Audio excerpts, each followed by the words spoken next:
Hello everyone, welcome back to Castle Goring, chatting with Lady C. Hello Georgie, how are you today? Hello, Leo. I am very well, thank you. And you? Great, I'm very good as well. Well, you may be good, but I didn't ask for your spiritual state. I asked for your well-being. How are you? It's amazing. It's amazing. So Well-being you're is good amazing. as well Yes. as well. Yes, Oh, both. good. Okay. This Americanism of how are you? Good. Good. You're not- Okay. I didn't ask for your spiritual state. Okay. And we have Mickey with Mickey us with so us. far. Mickey has decided she wants to come and be a part of this. So for as long as she wants, we're happy to have our Mickey. Yes, baby girl. Oh yes. Oh yes. Oh yes. Oh yes. Mickey. Yes. Matty's baby girl. Yes. Okay. So let's go with the first question. Mm-hmm. So there was few questions regarding how you're addressing your royal friends, and there were even mentioned some names. Mm-hmm. So do you address them with Sir, Ma'am, Your Royal Highness, Your Imperial Highness, etc.? So can you tell us more about this, please? Well, I'm so glad you haven't mentioned any of their names. And may I I ask anybody out there who knows and has previously mentioned their names, please don't do it again. I really don't want to violate their privacy, and I would appreciate it if we keep it very firmly under our hat who such and such might be. Thank you very much. Well, if they are personal friends, which, as you know, some of them are, it's a Christian name basis. If we are at something official and they are in their royal role, I will curtsy. I don't curtsy privately and quietly, but I curtsy if it's in public and if it's something official. Otherwise I don't bother. And I call them by their Christian names. The ones who I am reasonably friendly with, again, it's a first name basis situation. And again, if it's something official, I curtsy. I don't call them sir or ma'am. I don't call them anything because I'm not encouraging people to be over familiar with them. But equally, there's no need for me to make a show of it. So it's very neutral, but I will refer to them as their Royal Highness or their Imperial Highness or whatever. Now, the ones I'm not particularly friendly with, but meet socially, some of them I have been introduced to them, and we are on a first name basis. Others, we are not on a first name basis, and in fact there's one who we are sort of pseudo friendly but not particularly friendly, and this individual is very pompous, and which is fine. I mean, I actually like him, but he is pompous. So he suggested that I call him Princey. Which is a bit of a more familiar than. So I said, and my dear, you must call me Lady C. Yes. And the ones who are very, very formal, I am formal with them. And furthermore, there has been some developments behind the scene. There was like some article in Mirror recently, and they were publishing some lies. So would you like to comment about this? Well, I'd prefer not to, but I suppose it's necessary that one address the issue and knock it on the head. As I've said before, I'm suing the Mirror, and the Mirror is on an active campaign to misinform about me and undermine me and ruin my credibility. Of course, they also have many supporters because, you know, as you will know, the Meghan and Harry camp, not only in America but here, have been posting all sorts of things against me and some really very stupid things, you know, like The book has typos. The book has typos. Like, So don't read it. You will break your eyes.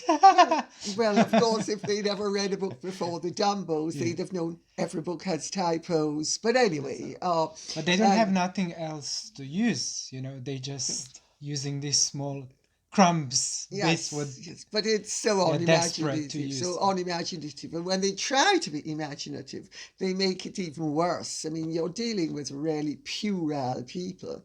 Yes. But the Mirror, of course, because they are stating yeah. even on headline that you strictly compare Meghan to Hitler. So Well, of course, I've done no such thing. In fact, Meghan's name came up in the context of people who think they're doing something positive when it has negative consequences. And Hitler is also somebody whose name came up in that context. And I was at great pains to say that I certainly would not put Meghan in the same camp as Hitler. And it wasn't only Hitler's name that came up, it was Mao Zedong's name as well. yes. And, it's just ludicrous. I mean, that, but what they're really trying to do is prevent people from realizing that the book is very balanced and very fair, and that it puts her and Harry in their proper context and explains everything that there is to explain about why they have gone from the most popular couple on earth in 2 years to so unpopular. And of course there's a valid story there, and of course it's of interest to people, but they are desperate to prevent the average person from finding out what has really happened. And there is now an unholy alliance between Meghan's people and the Mirror, both of whom are trying to do me in. Well, of course, it's ludicrous because they're not going to do me in. I think people are sufficiently sophisticated to realize that, first, it's rubbish. It's absolute rubbish. I mean, it's just unbelievable that I compared Meghan to Hitler. Who's Meghan killed? I mean, honestly, puerile. They're so dumb. Yes. I mean, it's an insult It is. to the reader's intelligence. That a reader would actually say, oh, doink, doink, doink. She said, oh, Cole. Oh, can you believe Lady C said, oh, Meghan's like Hitler. I mean, honestly, the truth is, you're dealing with anuses. And an anus's natural function in life is to be a conveyor of feces. And these people are anuses. And they are conveying the feces and shooting it all over everybody, Yeah. And I mean, quite frankly, the Mirror, of course, is also doing me a great favour, whether they realise it or not, because every single time they tell another lie about me, because it's clearly an attempt to not only undermine my reputation, but also my earning ability. So that quantifies into financial damages. And when I am through suing them, which I am in the process of doing for something from last year, we've been back and forth with them now for the last 8 months, I think it is, where they said the most appalling lie about me, which was not only classist, because they are extremely left-wing, and they don't even realize that I might have left-wing sympathies. To them, just because I am who I am, I've got to be a dyed-in-the-wool reactionary. I mean, it just shows how you're dealing with people of the most puerile lack of intelligence, but also they are tremendously inverted snobs. And there are other overtones which I will not go into now, which will impact very adversely upon their pocket. So if they think that they're being really clever, and they're like the bully who's knocked down the smaller child in the schoolyard, and they know the headmaster's coming, and so they're getting in a few extra blows. I mean, they're just beyond pathetic, you know. I have utmost disdain for people like this. They have no scruples, no morals, no integrity. They are the scum of the earth. So, Leo, shall we go on to something a little bit more, if not pleasant, certainly more edifying? Yes, Okay, we should, great, we should. great. But I'm grateful that you, mention all of this now, because it's important to, to say Well, to the public. I think it's also important that people realize what's really going on. Yes. Because, but for YouTube and our chats, I would have no way of explaining to people what is going on. That they would actually think, oh, well, maybe where there's smoke, there's fire. Well, there's smoke, but it's dry ice. There's no fire. It's the smoke of dry ice. Yes. And they are so sleazy and unscrupulous. I mean, quite frankly, I wouldn't wipe my bottom with them. My bottom would rebel against contact with somebody, an element as low as that. Yes. Okay, so we shall continue with something different. More pleasant, yes, please. Yes. Oh, and more edifying. Yes. Great. Okay, great. Thank you, Leo. No Thanks. problem. So the next subject is as well very interesting. It's regarding the Meghan claims that the Britain made £1 billion out of her wedding, and as well she claims that she was not protected by royal family through her pregnancy. So what do you think about these claims? Poor Megsy baby. Oh, my heart bleeds for her. And really, we do owe her big time. Yes. Because if it hadn't been for Megsy, I can tell you something, nobody would have looked at that wedding. Yes. The fact that Catherine and William's wedding coined in far more numbers is, well, that can't be due to Catherine or William, because I'm actually getting lost now, because if other royal weddings have actually exceeded the number of Harry and Meghan's, does she want reparations? I mean, I don't know whether to laugh or cry.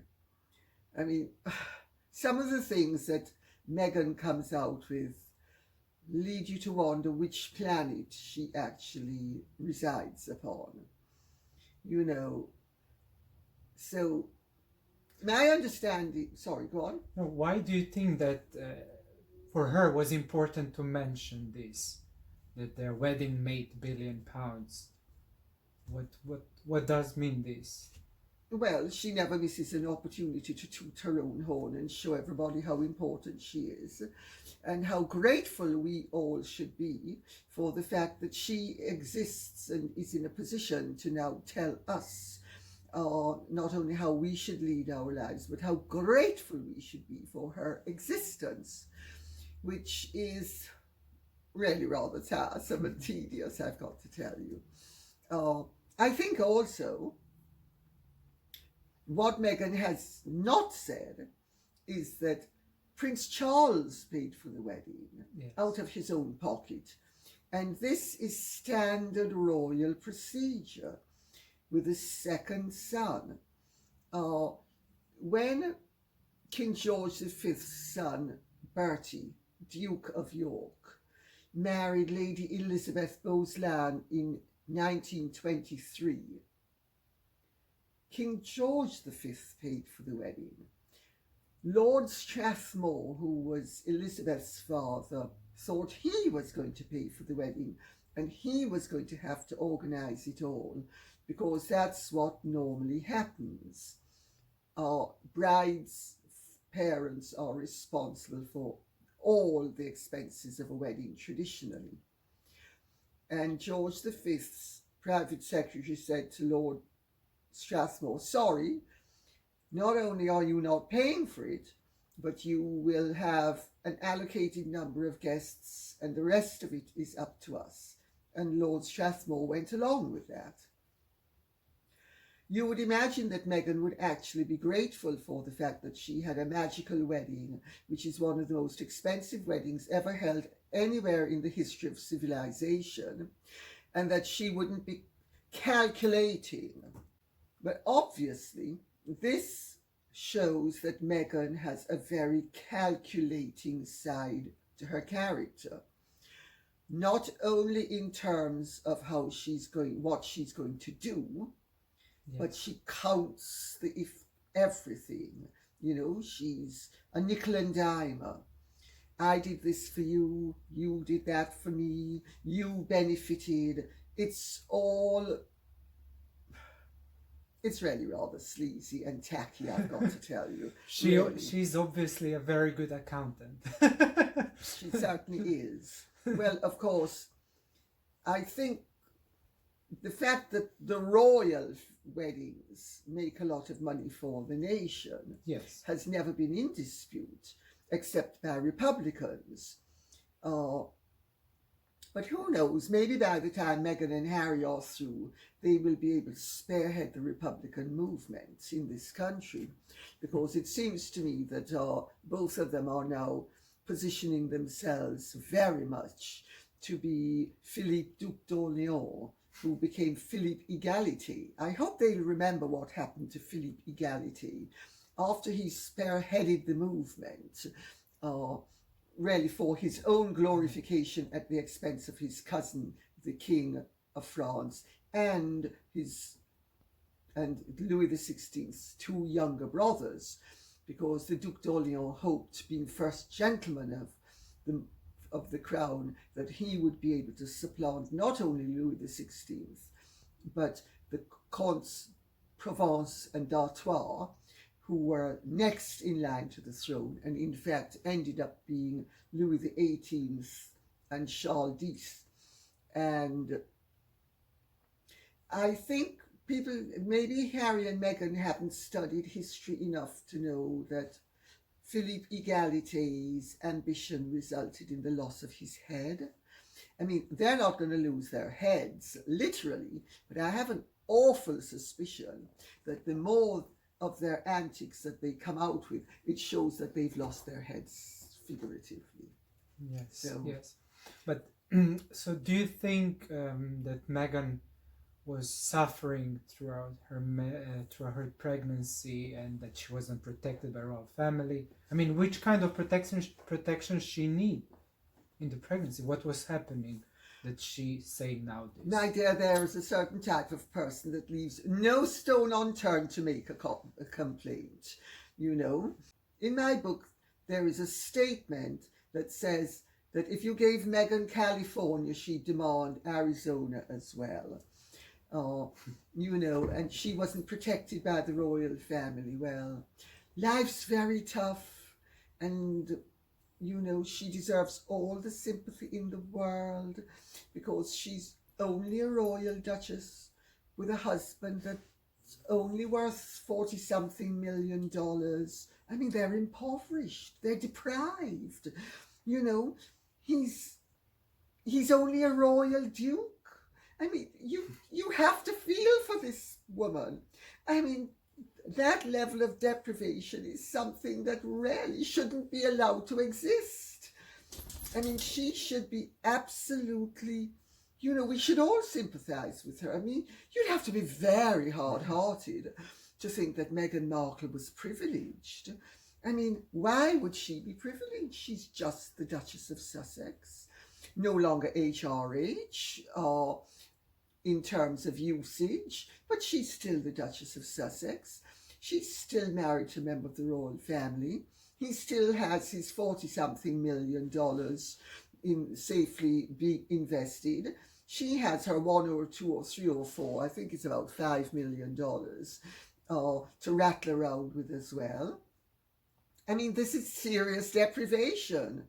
You know, you need to remember that Meghan's needs and Meghan's desire for sympathy, and Meghan's appreciation of how deprived she has been is splendiferous. I mean, it's I feel sorry for her. I really do. I really feel sorry for her. I feel sorry for anybody with so much to be thankful for who can only complain about how terrible and difficult her life has been. And let's face facts, she's never had it easier. And she's got exactly what she wanted, which was worldwide fame. What she obviously wants is to do a Diana and on a daily basis feed the press with yet another angle to yet another story, so that she is topical on a daily basis. Let's see how long it lasts, and let's see how much appetite the public has for this endless dose of Meghan. Next topic, it's very interesting. As you are a Jamaican, I would like to know, and I think our viewers, your opinion regarding a recent statement from the Governor-General of Jamaica regarding to not wear his order of St. Michael and St. George. Well, the whole thing is rather problematic because I'm in sympathy with Sir Patrick Allen, who is the Governor-General of Jamaica, because he is the Queen's representative in a country that is primarily black. It's very unfortunate that the depictation of the order that he was given in 2009 is the old version of the order. The order was created in 1818 by the Prince Regent, who subsequently became King George IV. It was at the end of the Napoleonic Wars. It was linked to the occupation of the Ionian Islands, and I'm not going to go into too much detail about it at this point, but it was basically given to commanders and people in very senior positions in foreign lands. It has thereafter gone to be given primarily to people like Governors-General and people who deserved a reward for their actions in foreign countries. So it's basically an order that's a reward for diplomats, senior people like Governors-General, etc. The dicey thing about it is that the old representation had the Archangel Michael having slain the devil. He has his foot on the devil's head. Well, actually not quite on the head, but sort of by the head. And the devil, unfortunately, was depicted from 1818 as dark complexioned, while the Archangel Michael was depicted as fair-skinned. Well, very unfortunate, and the palace realizing it, because the Queen loves the Commonwealth, and the Queen and Prince Philip are very much into the Commonwealth, and the Queen is completely colourblind, and so I think at some stage concerns were raised that this is inappropriate, and they thought, yes, it is inappropriate and we'll do something about that. So now both the Archangel Michael and the devil are fair-skinned, but they never used to be. Sir Patrick Allen was given his order in 2009. The design was changed in 2011. So he was given it just before the design was changed, which is very unfortunate. However, any recipient of the order has a right to ask for the order to be replaced. I think the reason why the palace most likely did not say carte blanche to everybody, we want to call in the old orders and give you new orders, was economic, because the palace is run on a shoestring and they're very aware of balancing the books. And I think in this instance it's very unfortunate because economizing has brought up a whole new set of problems. But I think it's something that will be very easily remedied. And yeah, I agree with Sir Patrick, actually. Don't wear it till he gets the one where the colours coordinate, because you're speaking about a Judeo-Christian set of people, which I think we can be safe to assume were Semites. And Semites are Caucasian. They're not fair-skinned Caucasian, but they are Caucasian. Indeed, Caucasians are by and large, the people from the Caucasus, are by and large olive-skinned, dark-haired, and dark-eyed. The very word used to describe the white race.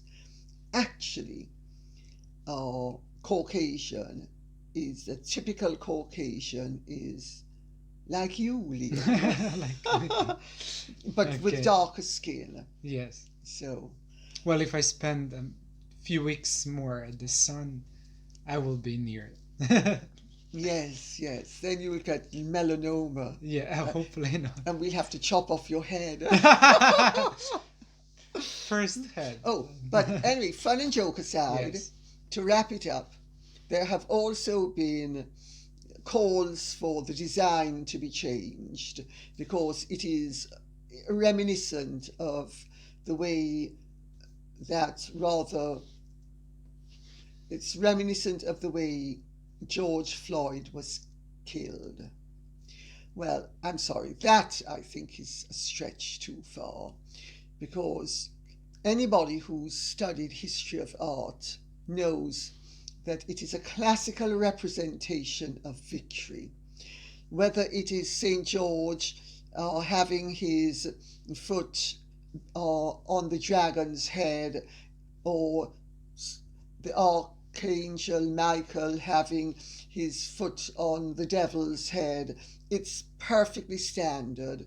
And I think it's really a bit rich for people who do not understand anything about history and anything about art and anything about the representations of art going back centuries and in some cases millennia, to expect that all of that be erased just because one person now today it's recognized that somebody had a grave injustice done to him in a similar manner. There's nothing under the sun that's new, and that you can always find a similarity to anything. So I think that's a stretch. Too far, but as for the rest of it, I think we need color coordination.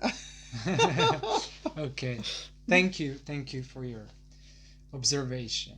So the next question is related to Meghan and Harry. Yes.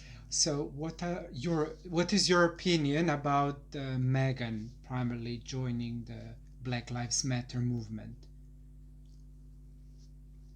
Well, I'm not sure that she has actually joined it so much as she has leaked that she is intending to join it and using it to as a platform for her activism. Harry, I noticed in the papers recently, has fed information to Vanity Fair via Katie Nicholl that he and Meghan are going to be using Archewell. It's not pronounced Archewell, by the way, and if Harry and Meghan don't know how to pronounce something that has Greek roots, they can mispronounce it. I'm pronouncing it correctly. It's Archewell. And if they have leaked, which has now got into the papers, that they are going to be using Archewell to play a part in the Black Lives movement. Oh, with the Archewell ATM. Through their Archewell, what is an ATM? The cash machine where you get money. Oh, sorry. I thought it was some obscure title for No. no. I love it. Well, exactly. And this is deeply dubious. This is very concerning. Harry is a prince of the United Kingdom. He has absolutely no right whatsoever to be a part of any political movement, and that includes Black Lives Matter.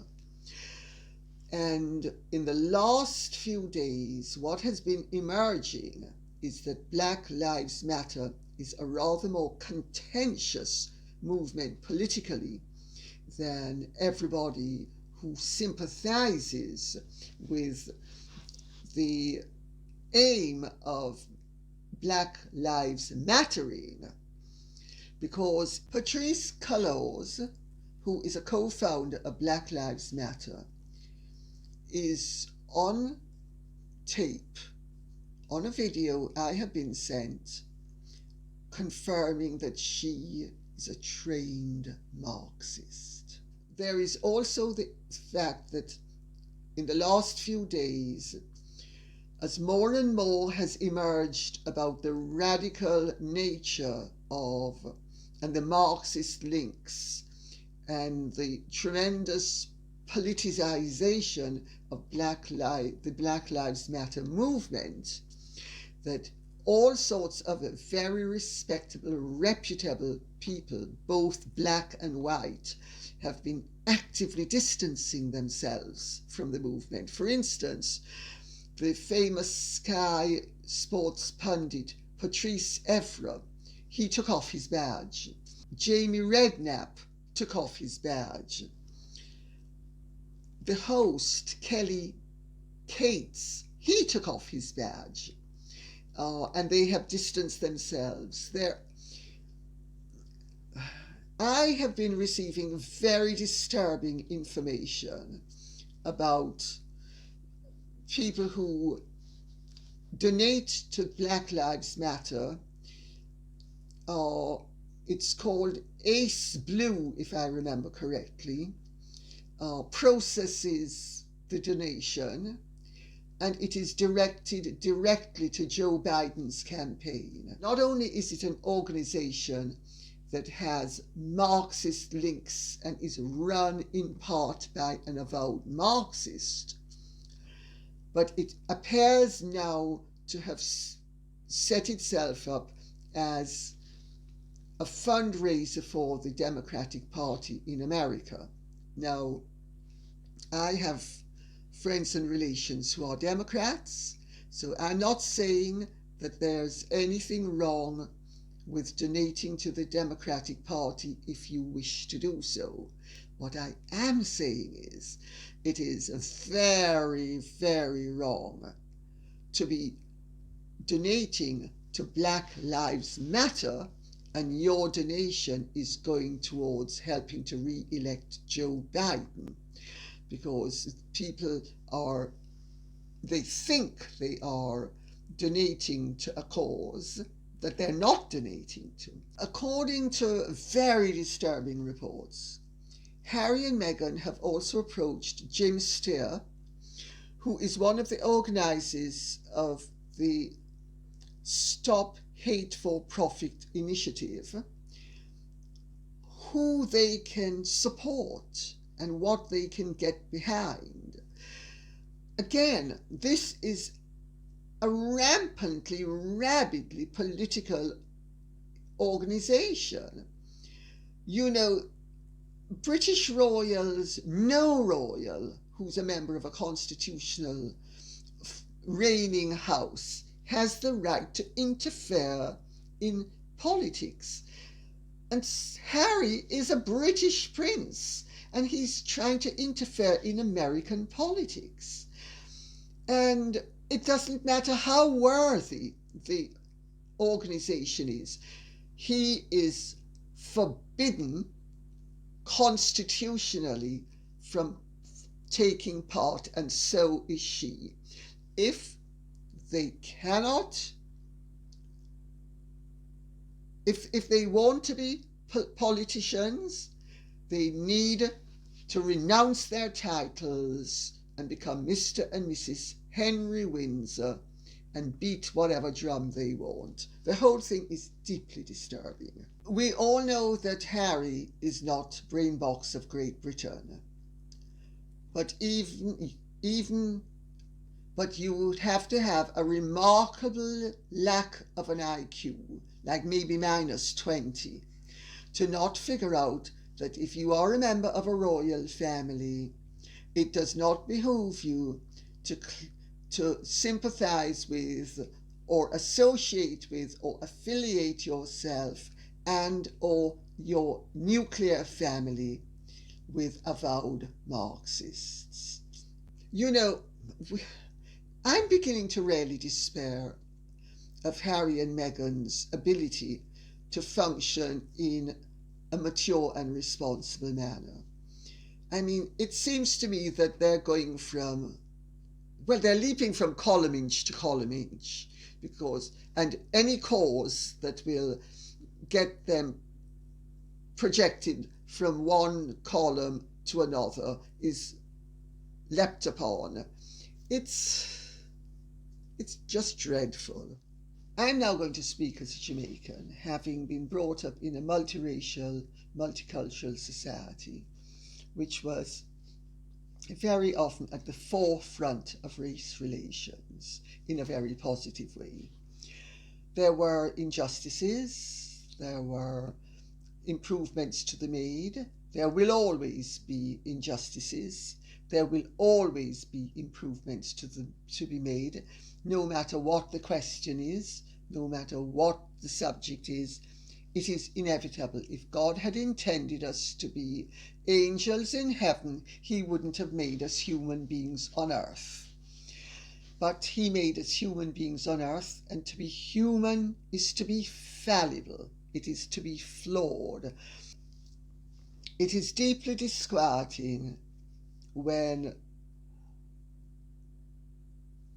any group of people will hijack a positive movement for their own reward and or enrichment and or empowerment.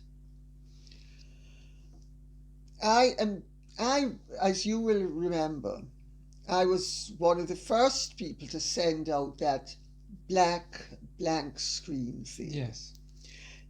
Then, of course, they decided that we shouldn't do it because it was going to cause problems, but I'd already done it. So I have become increasingly disturbed by what I am hearing about Black Lives Matter movement. It has very disquieting political underpinnings. I think too many negatives are coming to the fore. I would like to see the creation of an anti-racists movement where nobody is allowed to have an affiliation within that movement to any political party. It should be open to all colours, all creeds, all ages.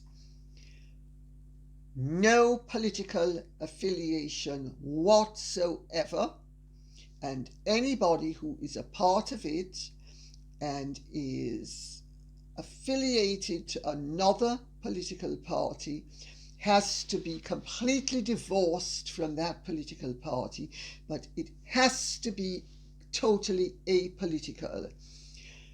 If it is not, it is never going to accomplish the good that it needs to accomplish, because you have right-wing racists, you have left-wing racists, you have middle-of-the-road racists, you have left-wing, right-wing, middle-of-the-road anti-racists, you have democratic racists, you have Republican racists, you have monarchist racists, you have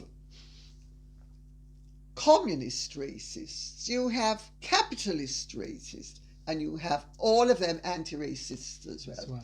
And we need to have and I think that somebody should create the anti-racists movement. Well, after you explain all of this, which is very interesting, I think you should start Leo, this movement. Let's not get carried away. Why? Let's not get carried away. I'm not a political figure and I have no political ambitions whatsoever. Well, this will not be political ambition because, as you stated, it will be apolitical and it will be like purely movement just. Yes, but what I mean is that yes. it would be an apolitical movement that would have still political impact. That would still have a political impact, and I'm not sure that I wish to play any part politically in any political sphere whatsoever. Racism is a great evil, but I'm not sure that racism is any greater an evil than Marxism. You are from a Marxist society. I have been a part of a Marxist society. Jamaica was what Michael Mann in the 1970s called a democratic socialist state. But it wasn't. It was a Marxist movement. He was a Marxist and he tried to turn Jamaica into a Marxist state. And in 1972, whenever you went into any supermarket, it was groaning with goods. And by 1978, when you went in, there would be a completely empty supermarket with maybe nothing but rice or nothing but flour or, complete deprivation. And I noticed that in Russia when I went to communist Russia, and I'm sure your parents can tell you that's what Croatia was like under communism. And so I think Marxism is a great evil, and I think Mao Zedong, Stalin, they killed literally tens of millions of their own people. And I do not for a second would ever want to be associated with any movement that had such little regard for the human being that it regards the dictatorship of the proletariat, which means the government suppressing everybody in the country, as a desirable political entity. And unfortunately, it is emerging that Black Lives Matter has strong links to Marxism. So, unfortunately. So I think we need a replacement. Yes. We need a replacement. With you on top.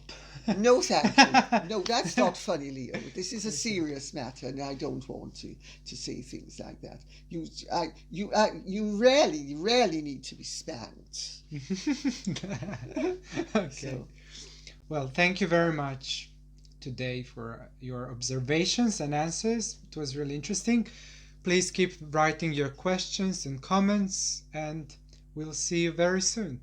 Thank you so much. Thank you. And if you really do think the anti-racists movement is a good idea, would you like to spread the word to all your friends and let's see if we can get something going? I am afraid I don't want to be anything but a part of it.